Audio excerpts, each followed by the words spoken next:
श्री गुरु तेग बहादुर साहिब के 350वें शहीदी दिवस को समर्पित पंजाब सरकार की श्रद्धा और सत्कार से भरपूर पहल। पंजाब के 23 जिलों में गुरु साहिब के जीवन और बलिदान को दर्शाते light and sound show Srinagar, Gurdaspur, Faridkot और तख्त श्री दमदमा साहिब, तलवंडी साबो से अनंतपुर साहिब तक 4 महान नगर कीर्तन तथा 23, 24 और 25 नवम्बर को अनंतपुर साहिब में होने वाले भव्य समागमों में मुख्यमंत्री सरदार भगवंत सिंह जी मान की ओर से सभी को नतमस्तक होने का हार्दिक अनुरोध। आइए अपनी अटूट श्रद्धा और सत्कार के साथ इन समागमों का हिस्सा बने।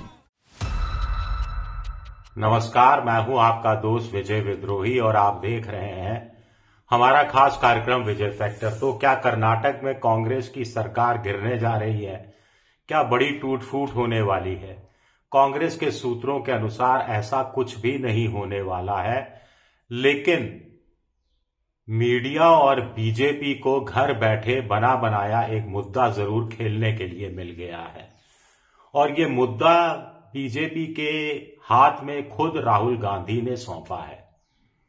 देखिए, कांग्रेस को तो, आला कमान को तो खुश होना चाहिए कि उनके पास राज्यों में एक नहीं दो नेता हैं, दो संभावित मुख्यमंत्री हैं, ऐसे बड़े बड़े नेता हैं 2-3 जो मिलकर वहां के जातीय समीकरणों का 50% से ज्यादा पे अपनी हिस्सेदारी रखते हैं। लेकिन मामले उलझते जा रहे हैं। कर्नाटक में देखिए, सिद्धारमैया 80 साल के हैं, मुख्यमंत्री हैं। जनता दल से वो कांग्रेस में आए थे, ओबीसी हैं। डीके शिव कुमार कभी कांग्रेस छोड़कर नहीं गए, कांग्रेस के समर्पित सिपाही हैं। वो डिप्टी चीफ मिनिस्टर हैं और कर्नाटक प्रदेश कांग्रेस के अध्यक्ष भी हैं। 60 साल से ऊपर उनकी उम्र है। देश के गिने चुने अमीर पॉलिटिशियन में गिनती होती है। अब मल्लिकार्जुन खड़गे हैं, राष्ट्रीय अध्यक्ष हैं, कर्नाटक से ही आते हैं। इन्होंने सिद्धारमैया को भी आगे बढ़ते देखा है, डीके शिव कुमार को भी आगे बढ़ते देखा है। मल्लिकार्जुन खड़गे के बेटे प्रियांक खड़गे हैं जो सिद्धारमैया की सरकार में मंत्री हैं। डीके शिव कुमार और सिद्धारमैया के बीच क्या राहुल गांधी या किसी और बड़े नेता की मौजूदगी में 2023 में कोई समझौता हुआ था कि 2.5 साल रहेंगे? पहले 2.5 साल सिद्धारमैया रहेंगे, फिर बाकी के 2.5 साल वो मुख्यमंत्री पद छोड़ देंगे, डीके शिव कुमार मुख्यमंत्री बन जाएंगे। हमें नहीं मालूम, लेकिन डीके शिव कुमार कह रहे हैं, क्या कह रहे हैं उनका बयान देखिए।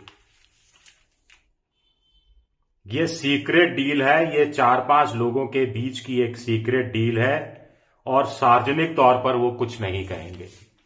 कुछ नहीं बोला सार्वजनिक तौर पर, लेकिन सीक्रेट डील की बात कह के कि 4-5 लोगों के बीच की डील है, सब कुछ बोल दिया है। अब 4-5 लोग यानी एक सिद्धारमैया रहे होंगे, एक डीके शिव कुमार रहे होंगे, एक राहुल गांधी रहे होंगे, एक हो सकता है कांग्रेस के प्रदेश प्रभारी रहे हों, कह नहीं सकते। सिद्धारमैया मुख्यमंत्री क्या कह रहे हैं? वो आजिज आ चुके हैं, गले तक आ गया उनके। वो कह रहे हैं आला कमान फैसला ले, आला कमान को तय करना है, मुख्यमंत्री मैं बना रहूंगा या नहीं बना रहूंगा। नहीं बनाना, मुझे मुख्यमंत्री पद से हटाना है तो हटा दीजिए, मैं सीएम बदलने का फैसला करता है तो वह पूरी तरह से मानेंगे, लेकिन पूरे भ्रम पर अंतिम फैसला लेना चाहिए। सही बात कही उन्हें, पूरे भ्रम पर अंतिम फैसला ले लेना चाहिए। मल्लिकार्जुन खड़गे, जिनको पूरे भ्रम पर अंतिम फैसला लेना चाहिए था, वो कह रहे हैं कि नेतृत्व बदलाव जैसे मुद्दों पर सार्वजनिक मंच पर चर्चा नहीं की जा सकती। मल्लिकार्जुन खड़गे राहुल गांधी के पाले में गेंद डाल रहे हैं, राहुल गांधी मल्लिकार्जुन खड़गे के पाले में गेंद डाल रहे हैं।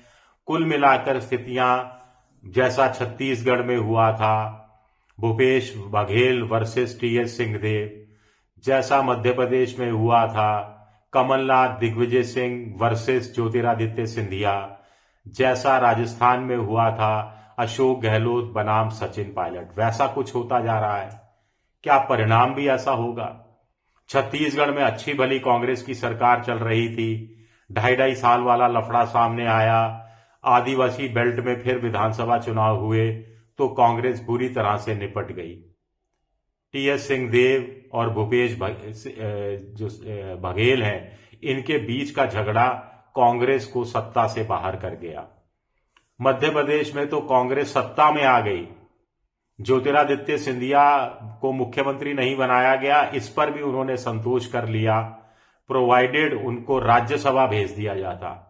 लेकिन कमलनाथ और दिग्विजय सिंह अपने बेटे के आगे बढ़ाने में लग गए और ज्योतिरादित्य सिंधिया बीजेपी में चले गए कांग्रेस को छोड़कर, और जाते जाते कांग्रेस की लुटिया भी डुबो बैठे, सत्ता से बाहर कर दिया। राजस्थान में अशोक गहलोत और सचिन पायलट का झगड़ा सबके सामने है। कैसे मानेसर विधायक चले गए, उसमें से कुछ भाग गए, उन्होंने लीक कर दी, कैसे आला कमान पर दबाव डाला अशोक गहलोत ने, कैसे अशोक गहलोत पर दबाव डालने की कोशिश की प्रियंका गांधी ने। नतीजा क्या रहा? सरकार अच्छा काम कर रही थी, अच्छा वाला योजनाएं लेकर आई थी, लेकिन विधानसभा का चुनाव हार गई। अब दोनों के दोनों विधायक हैं, सचिन पायलट और अशोक गहलोत। तो कर्नाटक भी क्या उस दिशा में जाता दिख रहा है? भाई पहले से तय क्यों नहीं हो जाता?